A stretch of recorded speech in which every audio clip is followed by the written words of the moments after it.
E seja muito bem-vindo ao canal, curta, se inscreva, compartilhe, ative o sininho para receber todas as suas notificações. Já deixa o seu like aí para você não esquecer. Qualquer coisa ao final do vídeo você retira. Deixa eu ajeitar a câmera aqui. Um pouquinho. Aí, beleza? Sexta-feira eu fiz uma entrevista aí com um rapaz, ele estava há 28 anos na bebida. E em breve nós vamos lançar aí no canal para você estar assistindo aí. É um testemunho muito edificante e fico alegre assim, porque foi um testemunho que fez parte também da minha vida. 28 anos na bebida, não só na bebida, mas em algumas drogas pesadas, e a gente vai conhecer fazer aí um raio-x, conhecer um pouquinho a fundo esse senhor aí, e o testemunho e a obra que Cristo fez na vida dele, claro. E hoje a gente vai dar continuidade aí à parte de provérbios. Fiquei uma semana aí meio off, então estamos voltando aí, força total, tá? Para prosseguir. Bom, aqui começa alguns conselhos a respeito de sexualidade em relação à prostituição e em certa parte até o próprio casamento, tá? Então tem algumas instruções bem práticas aqui. Enquanto o livro de Provérbios ele gastou 4 capítulos focando em como a sabedoria é importante, assim como ela é suprema, alguns conselhos. Essa parte de adultério aqui, de coisas relacionadas à sexualidade, elas vão ocupar 3 capítulos para vocês verem a tamanha importância a esse assunto, tá? Na verdade é o segundo assunto mais falado do livro de Provérbios, essa parte de adultério e sexualidade, tá? E a primeira é sobre a importância, o chamado e os conselhos da sabedoria.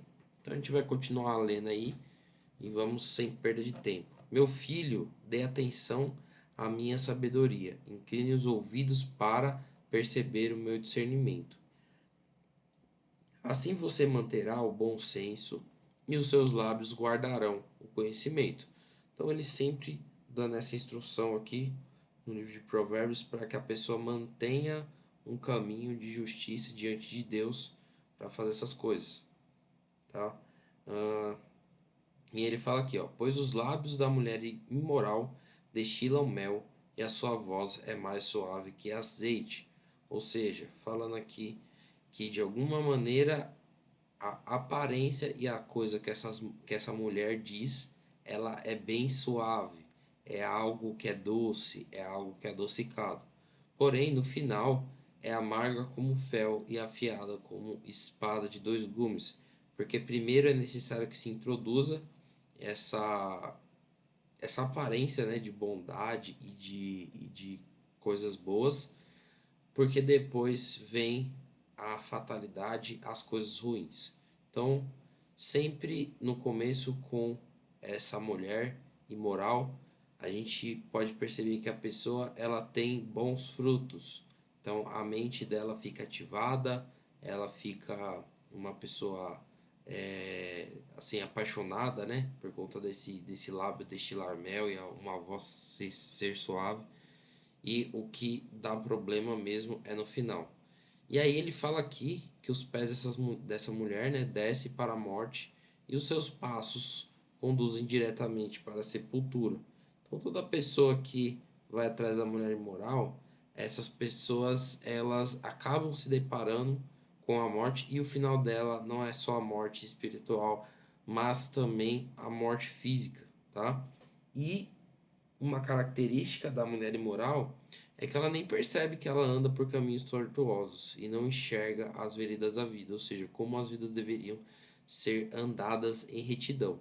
Agora então, meu filho, ouça-me, não se desvie das minhas palavras, fique longe dessa mulher, não se aproxime da porta da sua casa. Vou fazer um parênteses bom aqui, naquela época,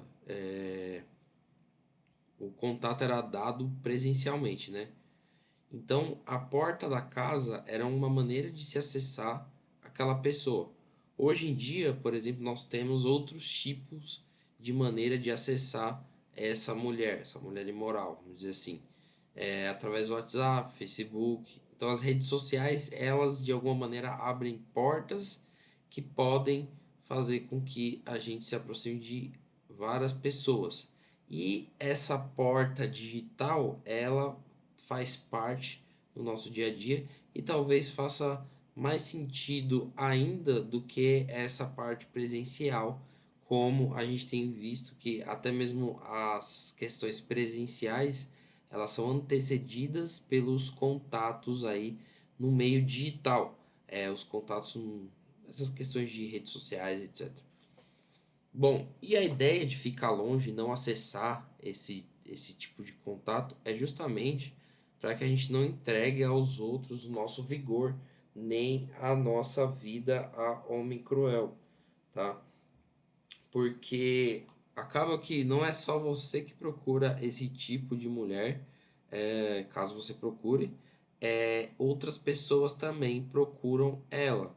E isso gera uma disputa de maneira com que as pessoas elas possam até, como a gente pode dizer, não só criar um atrito, mas de fato uma desavença, morte e coisas desse tipo, tá? E o outro ponto também, apesar de a vida aqui estar em jogo, também está em jogo a força do trabalho que procura essa mulher. Porque na verdade, como eu falei, não é só você que procuraria esse tipo de mulher, os estranhos também a procuram. E muitos desses estranhos, eles são tão malignos quanto essa pessoa, ou seja, estão num caminho já meio tortuoso. E eles acabam consumindo essa questão do recurso da pessoa que foi atraída por essa mulher e você acaba favorecendo as coisas que você conquistou com o seu trabalho, a outra pessoa, tá? Bom, e isso é uma coisa que eu vejo muito acontecer. No final da vida, você gemerá com sua carne e corpo desgastados. Então, eu conheço não poucos senhores que eles tiveram problemas graves de saúde e estão até hoje por conta de se associarem à mulher imoral, tá? Então, ele fala como a pessoa pode gemer e a sua carne e seu corpo ficar desgastado, sem energia, sem vigor nenhum. E aí a pessoa vai dizer o quê? Como odiei a disciplina, como meu coração rejeitou a repreensão, se entristecendo e deixando as coisas de uma maneira meia. Como é que a gente pode dizer? De uma maneira meio aberta, como se fosse pra gente ficar com dó dessas pessoas. E de fato, às vezes a gente tem até bastante. E aí essa pessoa vai exclamar, e essa pessoa pode até ser você, se for pelo mesmo caminho que Provérbios está falando para nós. Não ouvi os meus mestres, nem escutei os que me ensinavam. Cheguei à beira da ruína completa, à vista de toda a comunidade.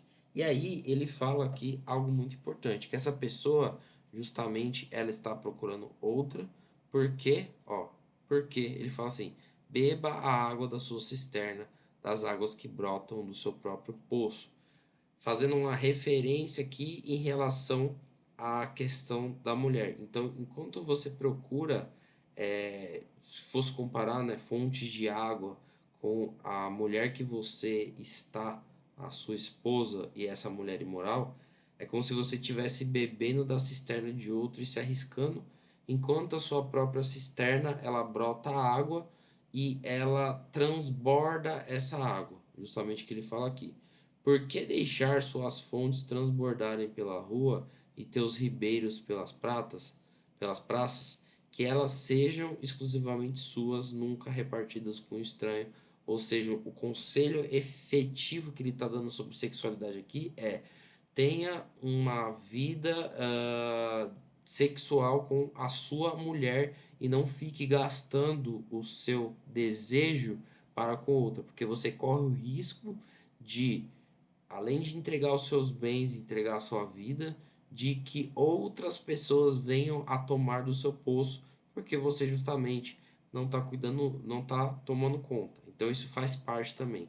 E ele fala aqui sobre a sua própria mulher: seja bendita a sua fonte e alegre-se com a esposa da sua juventude. Quando ele fala esposa da sua juventude, Ele está querendo dizer aqui sobre até mesmo o matrimônio, né?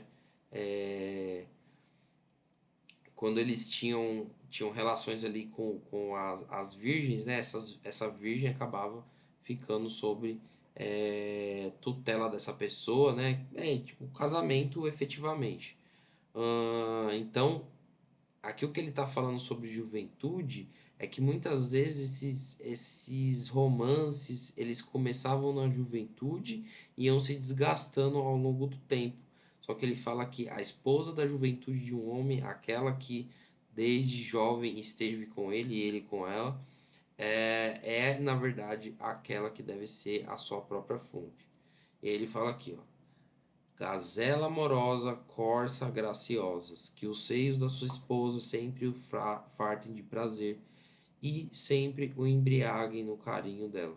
E a respeito do carinho, eu, por exemplo, sou casado e, cara, é muito bom quando você faz um carinho na sua esposa faz um carinho em você, passa a mão na cabeça, deixa você ali, vamos dizer assim, confortável um nos braços do outro. É uma coisa muito satisfatória, sabe? Quando as coisas entram em harmonia. E é como se você tivesse, assim, em vamos dizer assim, um êxtase, um sentimento muito bom que vem quando existe um afeto, quando existe uma demonstração ali do afeto de um para com o outro, tá? E aí ele termina aqui falando, nesses últimos 4 versículos aqui, por que, meu filho, se ser desencaminhado pela mulher imoral e por que abraçar o seio de uma leviana? Ou seja, é uma indagação. Por que que você vai fazer isso e não aquilo? O Senhor vê os caminhos do homem, examina todos os seus passos, como se, dependendo da resposta que você der aqui, o Senhor sonda o seu coração e vê se realmente aquilo faz sentido ou se é aquilo que ele preparou, que ele projetou para você. As maldades dos ímpios o prendem. Ele se torna prisioneiro das cordas do pecado. Certamente morrerá por falta de disciplina e andará cambaleando por causa da insensatez. Essa pessoa que ela vem justamente e fica correndo atrás dessa mulher imoral, que na verdade só traz ruína e desgraça à vida dessa pessoa, tá? E a gente vai falar sobre isso daí, então a gente falou sobre adultério, é algo muito importante, então Provérbios tá bastante sobre isso, ele vai depois dar algumas advertências sobre a insensatez e sobre o adultério novamente, e depois ele vai falar especificamente contra a mulher adúltera no capítulo 7. Obviamente, se é contra a mulher, também é contra aquele que busca. Então também seria contra o homem. Tá bom? Muito obrigado por ter ficado até aqui. Curta aí, já deixa o seu like. Não esquece, se inscreve, compartilha, ativa o sininho aí para receber todas as nossas notificações. Muito obrigado.